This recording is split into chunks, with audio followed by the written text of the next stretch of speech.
혹시 살아오신 인생을 돌아보며 그때 내가 다른 선택을 했더라면 하고 후회하신 적이 있으십니까? 혹은 지금 내 앞에 닥친 이 문제만 해결된다면 내 삶이 행복해질 것이라고 생각하고 계십니까? 우리는 종종 우리 삶의 행복과 불행이 외부의 환경이나 조건에 달려 있다고 믿곤 합니다. 더 나은 집, 더 건강한 몸, 더 화목한 자녀들, 더 넉넉한 노후 자금, 이런 것들이 갖추어지면 비로소 만족스러운 삶을 살 수 있을 것이라고 기대합니다. 그러나 제가 걸어온 삶의 여정과 수많은 사람들과의 만남 속에서 저는 하나의 분명한 결론에 이르게 되었습니다. 그것은 우리 삶의 방향과 깊이를 결정하는 가장 근원적인 힘이 우리가 소유한 외적인 조건에 있지 않다는 사실입니다. 오히려 그것은 우리가 매 순간 어떤 마음의 자세를 선택하느냐에 달려 있습니다. 진정한 삶의 변화는 환경을 바꾸는 데서 오는 것이 아니라 바로 이 마음의 태도를 새롭게 하는 데서부터 시작됩니다. 심리학의 선구자였던 윌리엄 제임스는 우리 세대의 가장 위대한 발견은 인간이 자신의 마음의 태도를 바꿈으로써 인생 전체를 바꿀 수 있다는 사실을 알아낸 것이라고 말했습니다. 여기서 말하는 마음의 태도란 단순히 긍정적으로 생각하자는 식의 순간적인 다짐이나 감정의 변화를 의미하는 것이 아닙니다. 이는 세상을 바라보는 근본적인 관점, 사람을 대하는 자세, 예기치 못한 문제에 직면했을 때 반응하는 방식 등 삶의 모든 영역을 아우르는 뿌리 깊은 마음의 방향성입니다. 우리는 살아가면서 수많은 선택의 기로에 놓이지만 가장 중요하고 결정적인 선택은 바로 이 태도의 선택입니다. 그리고 이 선택의 힘은 그 어떤 외부의 권력이나 환경도 빼앗아갈 수 없는 우리 고유의 것입니다.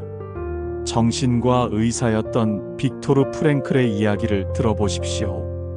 그는 끔찍한 강제 수용소에서 모든 것을 잃었습니다.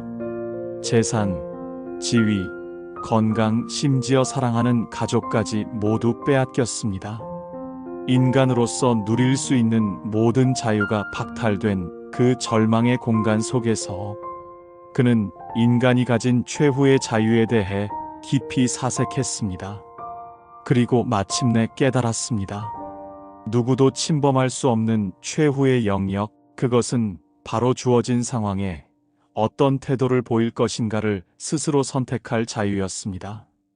그의 말처럼 우리에게 주어지는 여러 가지 자극과 그에 따른 우리의 반응 사이에는 아주 작은 공간이 존재합니다. 여기서 자극이란 외부에서 우리에게 주어지는 모든 사건이나 타인의 말과 행동을 의미합니다.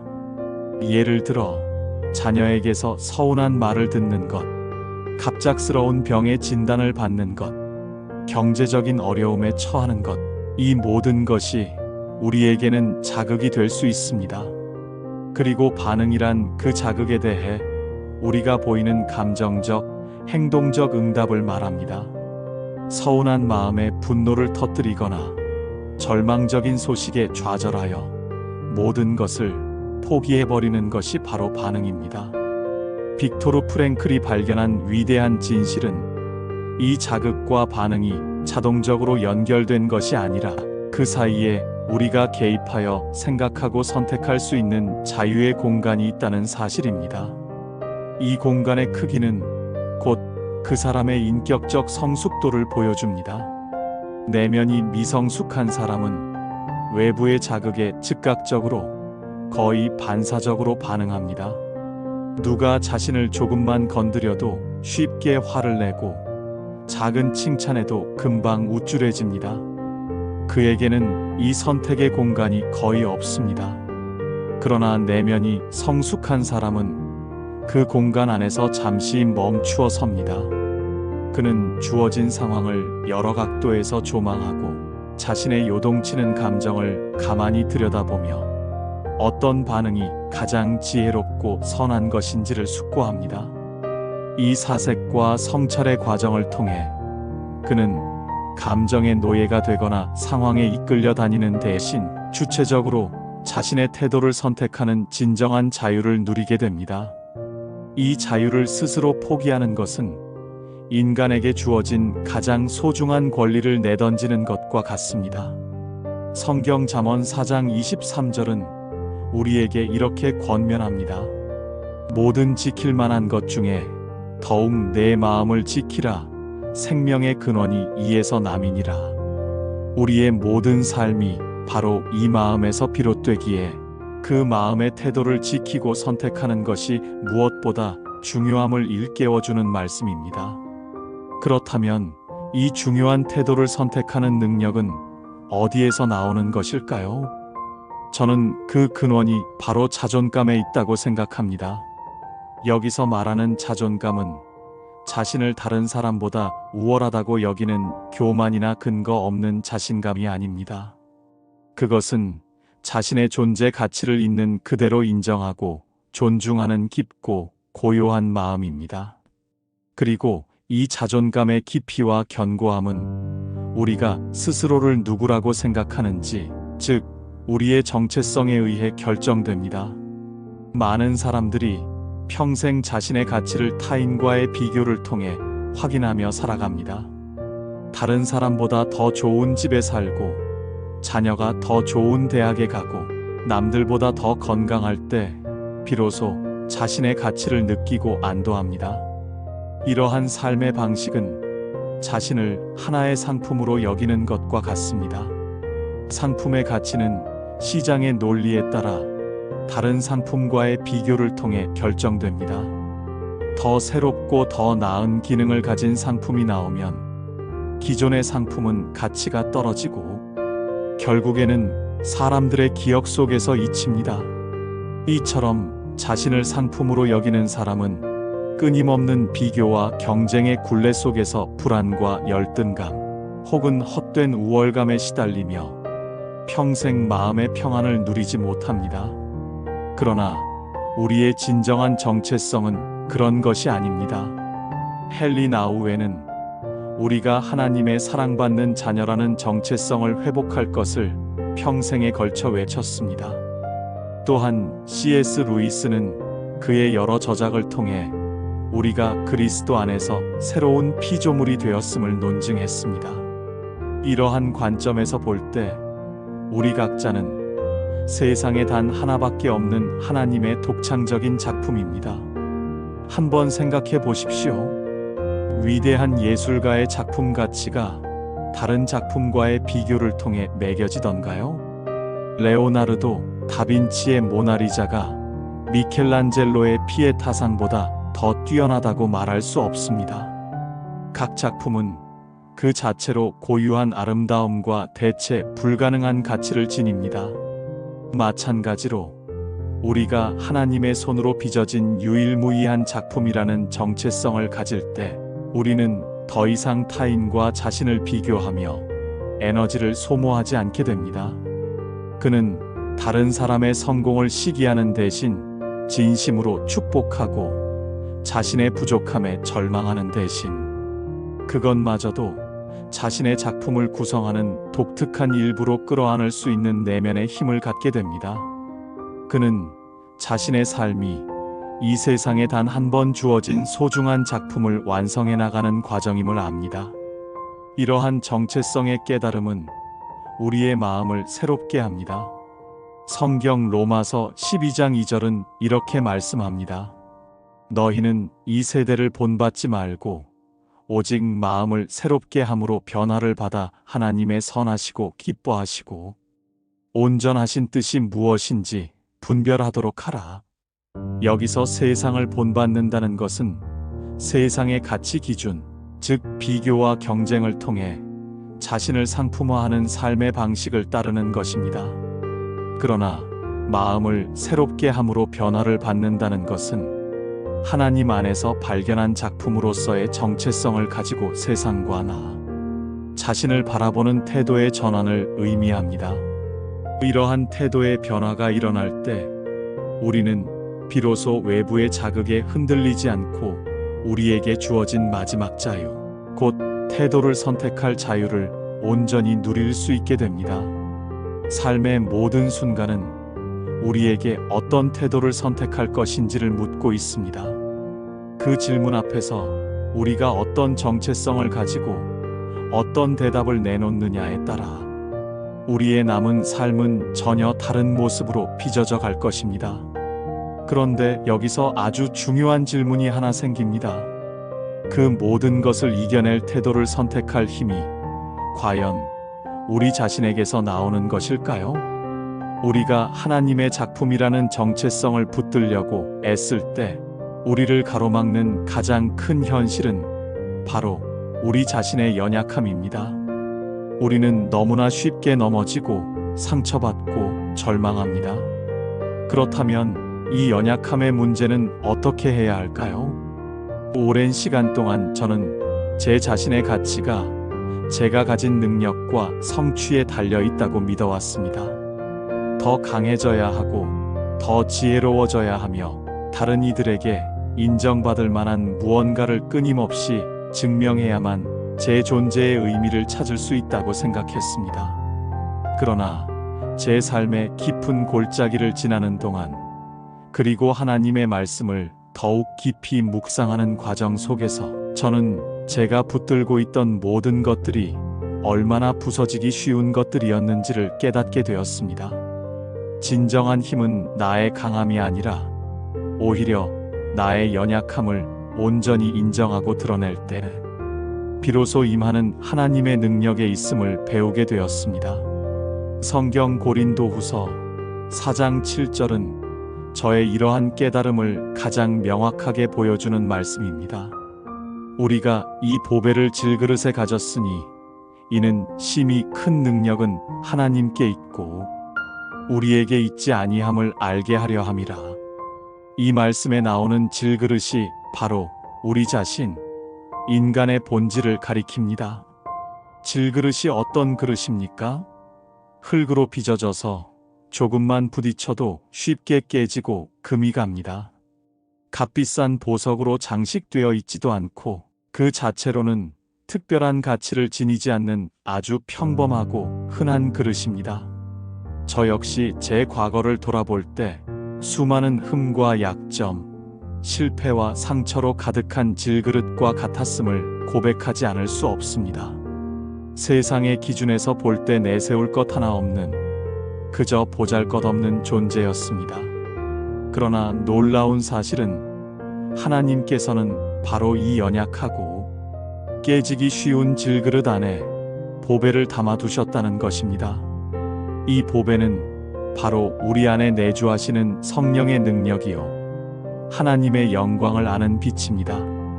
하나님께서 이토록 귀한 보배를 값비싼 금그릇이나 은그릇이 아닌 흔하고 연약한 질그릇에 담으신 이유는 단 하나입니다. 그릇의 화려함이 아니라 그 안에 담긴 내용물이 드러나게 하기 위함입니다.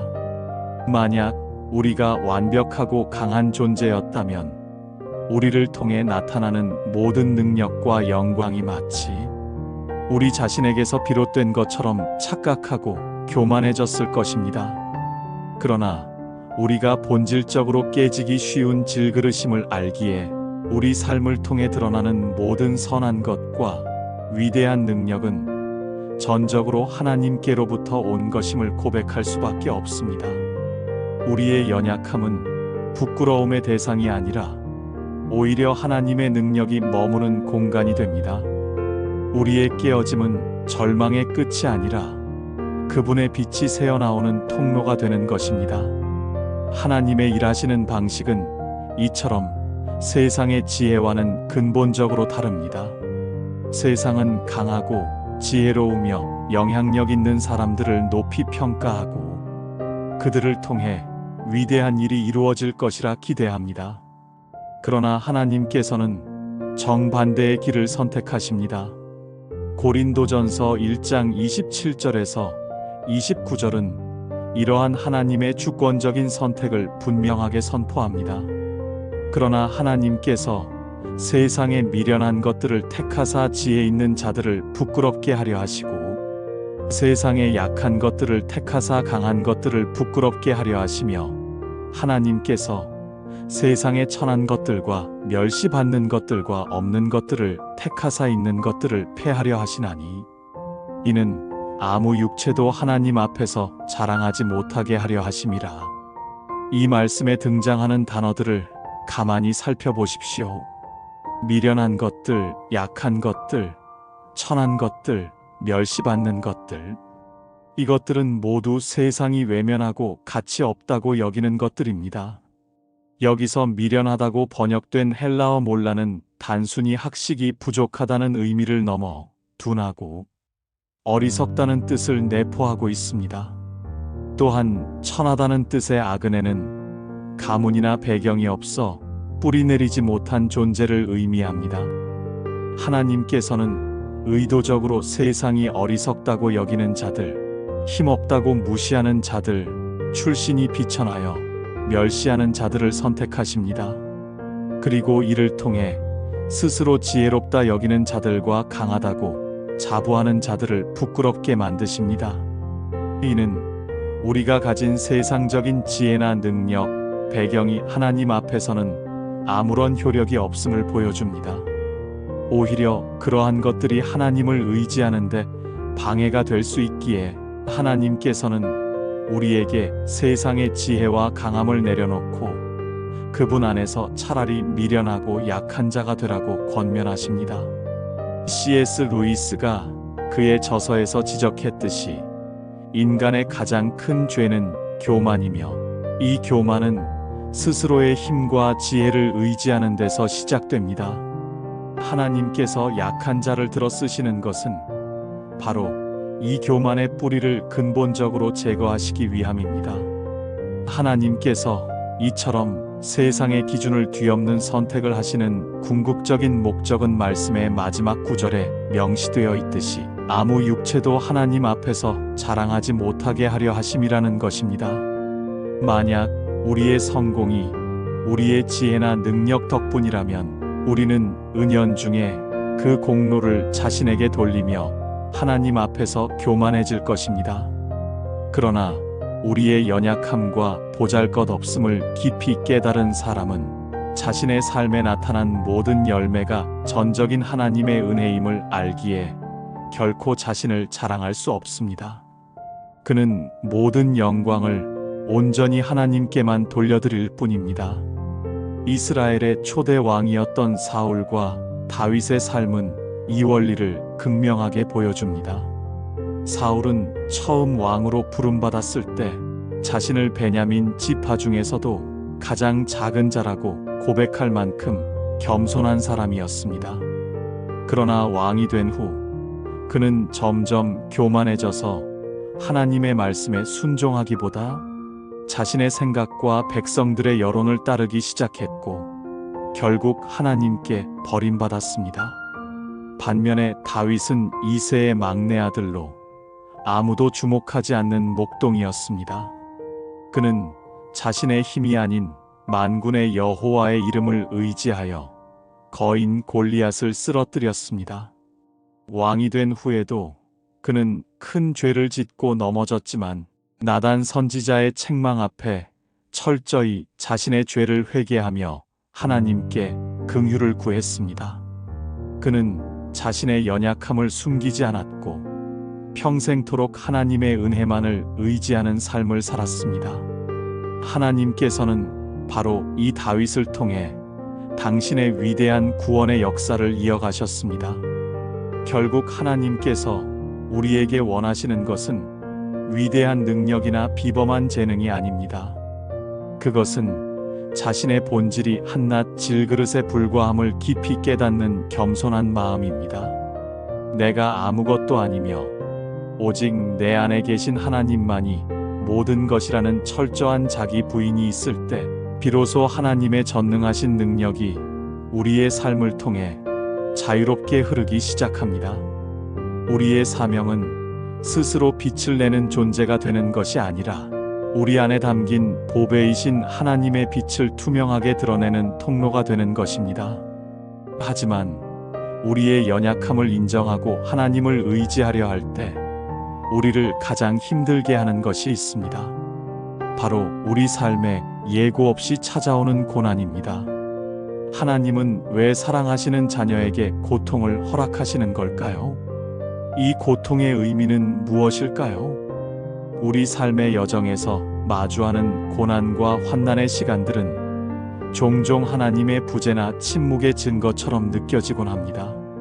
모든 것이 무너져 내리는 듯한 절망 속에서 우리는 하나님께서 우리에게 등을 돌리셨다고 혹은 우리의 기도를 듣고 계시지 않는다고 생각하기 쉽습니다. 그러나 제가 말씀을 통해 깨닫게 된 진실은 그 깊은 어둠의 순간들이야말로 우리를 향한 하나님의 가장 간절한 사랑의 신호이며 우리를 구원으로 이끄시는 그분의 초대장이라는 사실입니다. 성경 호세아 5장 15절은 이러한 하나님의 마음을 절절하게 보여줍니다. 그들이 그 죄를 뉘우치고 내 얼굴을 구하기까지 내가 내 곳으로 돌아가 기다리리라. 이 말씀은 마치 집을 나간 자녀를 애타게 기다리는 부모의 심정과 같습니다. 하나님께서는 우리가 죄 가운데 멀어져 갈 때 우리를 먼저 버리시는 것이 아니라 우리가 스스로의 잘못을 깨닫고 돌아오기를 간절히 기다리시는 분입니다. 우리가 그분을 등지고 서 있을 때조차 그분은 우리 등 뒤에서 우리가 돌아서서 당신의 얼굴을 구하기만을 애타게 바라고 계십니다. 그 기다림은 포기가 아닌 사랑의 인내이며 심판이 아닌 구원을 향한 열망입니다. 그렇다면 무엇이 우리로 하여금 이토록 사랑이 많으신 하나님께 등을 돌리게 만드는 것일까요? 그 시작은 바로 우리 안에 있는 불신앙에서 비롯됩니다. 특히 성경은 두 가지 핵심적인 죄를 지적하는데 그것은 바로 음란한 마음과 교만입니다. 여기서 음란한 마음이란 단순히 육체적인 죄만을 의미하는 것이 아닙니다. 의인은 하나님 한 분만으로는 만족하지 못하고 세상의 다른 것들에서 기쁨과 안정을 찾으려는 영적인 간음입니다. 우리의 마음이 하나님이 아닌 돈과 명예, 쾌락과 성공을 더 사랑하고 기웃거릴 때 우리는 이미 하나님 앞에서 영적으로 음란한 마음을 품고 있는 것입니다. 그리고 이보다 더 무서운 죄는 교만입니다. 하나님 없이도 내 힘과 지혜로 충분히 잘 살 수 있다고 믿는 마음이야말로 모든 죄의 뿌리가 됩니다. 마치 도시로 떠나 큰 성공을 거둔 아들이 시골에 계신 아버지를 까맣게 잊어버린 것처럼 우리는 삶이 평탄하고 모든 것이 잘 풀릴 때 하나님을 잊어버리고 자신의 능력을 의지하는 교만에 빠지기 쉽습니다. 이 교만은 우리의 영적인 눈과 귀를 멀게 하여 우리가 하나님을 떠나 죄악 가운데 있다는 사실조차 깨닫지 못하게 만듭니다. 이처럼 교만으로 인해 하나님께 등을 돌린 자녀를 다시 당신의 품으로 돌아오게 하시기 위해 하나님께서 사용하시는 방법은 역설적이게도 우리 인생의 환난이라는 채찍을 통해서일 때가 많습니다. 호세아서에 기록된 무서운 전쟁의 경고와 징벌의 메시지들은 언뜻 보기에 하나님의 잔인함처럼 느껴질 수 있습니다. 그러나 그 이면에는 놀라운 반전이 숨어 있습니다. 그 무겁고 고통스러운 징벌 자체가 하나님께서 아직 그들을 완전히 버리지 않으셨고 여전히 잊지 못하고 계신다는 가장 강력한 증거였던 것입니다. 한번 생각해 보십시오. 만약 하나님께서 우리를 완전히 포기하셨다면 우리의 삶에 아무런 개입도 하지 않으실 것입니다. 고통도 환난도 없이 우리가 가는 죄의 길을 그대로 내버려 두시는 것이야말로 가장 무서운 심판입니다. 따라서 우리에게 닥치는 환난과 고난은 우리가 얼마나 오만했는지를 깨닫게 하고 그럼에도 불구하고 우리를 포기하지 않으시는 하나님의 사랑이 얼마나 큰지를 알게 하시는 그분의 신호입니다. 그것은 우리를 파멸시키기 위한 벌이 아니라 우리를 살리기 위한 사랑의 채찍인 것입니다. 이러한 하나님의 애타는 기다림과 사랑의 신호에 우리가 응답할 수 있는 유일한 길은 진실한 회개뿐입니다. 호세아 6장 1절에서 3절은 우리가 드려야 할 진정한 회개의 모습을 세 가지로 보여줍니다. 첫째는 문제의 원인과 해결책이 오직 하나님께 있음을 고백하는 것입니다. 오라 우리가 여호와께로 돌아가자. 여호와께서 우리를 찢으셨으나 도로 낫게 하실 것이요 우리를 치셨으나 싸매어 주실 것임이라. 진정한 회개는 고난의 원인을 다른 사람이나 환경 탓으로 돌리지 않습니다. 나의 교만과 불신앙이 문제의 시작이었음을 인정하고 나를 치신 분도 하나님이시며 나를 회복시키실 분도 오직 하나님 한 분뿐이라는 믿음으로 그분께 돌아가는 것입니다. 둘째는 회복의 시간과 과정마저 온전히 하나님께 맡기는 자세입니다. 여호와께서 이틀 후에 우리를 살리시며 셋째 날에 우리를 일으키시리니 우리가 그의 앞에서 살리라. 우리는 종종 기도하면서도 하나님, 언제까지 기다려야 합니까? 혹은 이런 방식으로 해결해 주십시오라며 우리 자신의 시간표와 방법을 하나님께 강요하려 합니다. 그러나 진정한 회개는 나의 계획과 기대를 모두 내려놓고 구원의 모든 과정을 하나님의 주권에 온전히 내어드리는 무조건적인 항복입니다. 언제, 어떤 방식으로 나를 일으켜 세우실지는 전적으로 그분의 손에 달려 있음을 신뢰하며 잠잠히 기다리는 것입니다. 마지막으로 진정한 회개는 하나님을 더 깊이 알아가는 통로가 됩니다. 그러므로 우리가 여호와를 알자, 힘써 여호와를 알자. 우리는 죄를 용서받는 체험을 통해 하나님의 사랑과 은혜가 얼마나 크고 놀라운지를 가장 깊이 깨닫게 됩니다. 고난을 통해 나의 비참함을 알게 되고 회개를 통해 그런 나를 용납하시는 하나님의 자비하심을 경험할 때 하나님에 대한 우리의 지식은 머리가 아닌 가슴에 새겨집니다. 그때 우리는 새벽비처럼 어김없이 찾아오시는 그분의 신실하신 은혜를 맛보게 되며 늦은 비와 같이 메마른 우리의 영혼을 적시고 회복시키시는 생명의 역사를 체험하게 될 것입니다. 지금 겪고 있는 고난은 우리를 향한 하나님의 마지막 경고이자 가장 깊은 사랑의 표현일지 모릅니다. 그렇다면 이 모든 고통과 기다림의 시간은 우리를 그저 힘들게만 하려는 것일까요? 결코 그렇지 않습니다. 하나님께서는 이 모든 과정을 통해 우리를 당신의 손에 들려 쓰임받을 소중한 그릇으로 준비시키고 계신 것입니다. 하나님의 손에 붙들려 쓰임받는 삶을 생각할 때 저는 과거에 더 많은 능력을 갖추고 더 나은 조건을 만드는 것에 집중했던 때가 있었습니다. 그것이 하나님께서 원하시는 준비의 과정이라고 믿었습니다.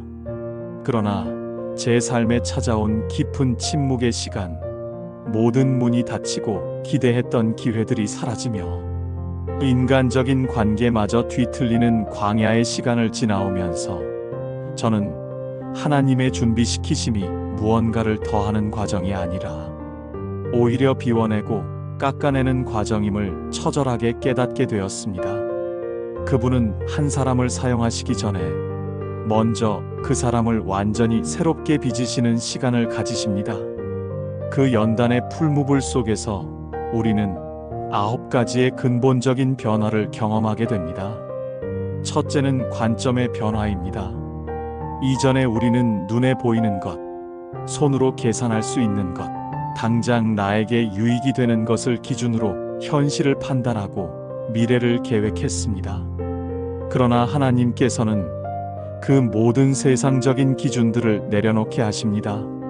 사무엘상 16장 7절에서 하나님께서 사무엘에게 내가 보는 것은 사람과 같지 아니하니 사람은 외모를 보거니와 나 여호와는 중심을 보느니라고 말씀하셨듯이 우리의 시선을 외적인 조건에서 내적인 중심으로, 인간적인 계획에서 하나님의 뜻과 섭리를 바라보는 눈으로 옮겨가게 하십니다. 고린도후서 4장 18절의 말씀처럼 보이는 것은 잠깐이요 보이지 않는 것이 영원함을 신뢰하는 눈을 갖게 됩니다.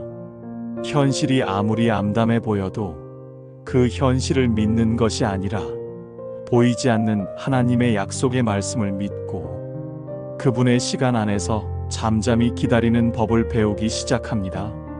이러한 관점의 변화는 자연스럽게 기도의 깊이를 바꾸어 놓습니다. 과거 우리의 기도는 당면한 문제를 해결해 달라는 요청과 우리의 계획을 이루어 달라는 간구로 가득 차 있었습니다.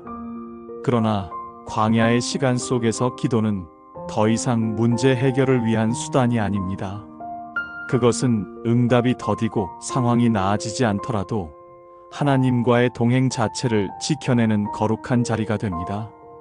누가복음 18장에서 밤낮 부르짖는 택하신 자들의 원한을 풀어주지 않겠느냐고 말씀하신 주님을 신뢰하며 응답보다 하나님 자신을 먼저 구하는 기도를 배우게 됩니다. 시편 56편 8절의 말씀처럼 우리의 눈물을 주의 병에 담으시는 하나님 앞에서 기도는 우리의 뜻을 관철하는 자리가 아니라 그분의 뜻을 묻고 그분의 계획을 신뢰하며 기다리는 자리가 되어갑니다. 기도가 깊어지자 말의 변화가 뒤따릅니다. 침묵 속에서 하나님과 교제하는 시간이 길어질수록 우리는 우리가 내뱉는 말의 무게를 깨닫게 됩니다. 잠언 18장 21절은 죽고 사는 것이 혀의 힘에 달렸나니라고 경고합니다. 이전에는 쉽게 내뱉었던 비판과 정죄의 말들이 얼마나 많은 영혼을 해치고 공동체를 무너뜨리는지를 알게 됩니다. 이사야가 하나님의 임재 앞에서 화로다 나여 망하게 되었도다 나는 입술이 부정한 사람이요라고 고백했던 것처럼 우리 역시 우리 말의 부패함을 통감하며 침묵을 배우기 시작합니다. 그리고 침묵 속에서 하나님께서 주시는 말을 준비하게 됩니다. 사람을 살리는 말, 절망 속에 소망을 심는 말, 상처를 싸매는 용서와 사랑을 품은 말을 하는 훈련을 받습니다. 말의 변화는 관계의 재정립으로 이어집니다. 세상은 더 넓은 인맥을 쌓는 것이 성공의 길이라고 말하지만 하나님께서는 우리가 맺는 모든 관계의 중심을 다시 세우십니다. 이제 관계는 나의 유익을 위한 수단이 아니라 하나님의 뜻을 함께 이루어갈 동역자들과의 거룩한 연결이 됩니다. 특히 어렵고 불편한 관계 속에서 우리의 모난 인격이 다듬어지는 것을 경험합니다. 로마서 12장 18절의 말씀처럼 할 수 있거든 너희로서는 모든 사람과 더불어 화목하라는 말씀을 붙들고 겸손과 용서, 인내를 배우게 하십니다. 요셉이 자신을 팔아넘긴 형들에게 창세기 45장 5절에서 나를 이리로 보낸 이는 당신들이 아니요 하나님이시라고 고백했던 것처럼 모든 만남과 관계 속에 하나님의 주권적인 섭리가 있음을 인정하게 됩니다. 고독의 시간을 통해 사람에게 의존했던 마음이 정리되고 오직 하나님과의 관계가 모든 관계의 중심이 됩니다. 관계를 재정립하는 과정 속에서 우리는 시간을 대하는 태도 또한 새롭게 배우게 됩니다. 세상은 속도를 중요하게 여기지만 하나님께서는 타이밍의 중요성을 가르치십니다. 그분은 기다림이라는 훈련을 통해 우리 안의 조급함과 인간적인 욕망을 내려놓게 하십니다.